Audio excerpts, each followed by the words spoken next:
നബിയന റസൂലുള്ളാഹി സ്വല്ലല്ലാഹു അലൈഹി വസല്ലം തങ്ങൾ പറയുകയാണ് ഫഅക്സിറൂ ഫീഹിന്ന തഹ്ലീല വതക്ബീറ വതസ്ബീഹ്. ഈ പരിശുദ്ധമാക്കപ്പെട്ട ദുൽഹിജ്ജയുടെ 1 മുതൽ 10 വരെയുള്ള ദിവസങ്ങൾ നിങ്ങളിലേക്ക് സമാഗതമായാൽ ആ ദിവസങ്ങളിൽ നിങ്ങൾ ധാരാളമായി അധികരിപ്പിക്കേണ്ട ദിക്റുണ്ട് സ്വഹാബ. ആ ദിക്ർ ഏതാണ്? സുബ്ഹാനല്ലാഹി വൽഹംദുലില്ലാഹി വലാ ഇലാഹ ഇല്ലല്ലാഹു വല്ലാഹു അക്ബർ. ഈ ദിക്ർ നിങ്ങൾ അധികരിപ്പിക്കണേ എന്ന് നബിയുനാ റസൂലുള്ളാഹി. ഫഅക്സിറൂ ഫീഹിന്ന അത്തസ്ബീഹ വത്തക്ബീർ വത്തഹ്ലീൽ.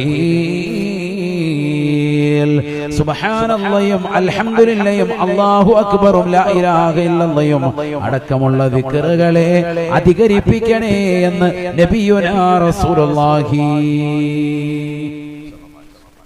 ഈ ദിവസങ്ങളിൽ ധാരാളമായി ചൊല്ലേണ്ടുന്ന ദിക്ർ ഇതാണ്. എത്ര ചെല്ലണം ഉസ്താദേ? എത്രയാണ് എണ്ണം പറഞ്ഞിട്ടില്ല. ഫഅക്സിറൂ, നിങ്ങൾ അധികരിപ്പിക്കണമെന്നാണ് പറഞ്ഞത്. അല്ലാഹു കൂടുതലായി ചെല്ലാൻ തൗഫീഖ് നൽകട്ടെ.